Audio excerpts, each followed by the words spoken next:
குடியான் என்பார், பழனிமலைநாதன் என்பார், வடபழனி ஆண்டவன் என்பார், சரவண பவன் என்பார்,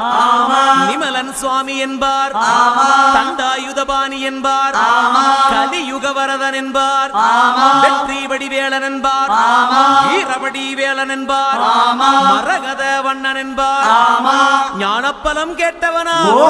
நம்பினோரை நாடுபவனா, காவடி பிரியனாம்,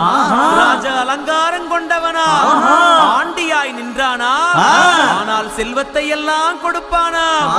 அப்படிப்பட்ட முருகனவன் ரொம்ப ரொம்ப சின்னவனா சுவாமி. சின்ன சின்ன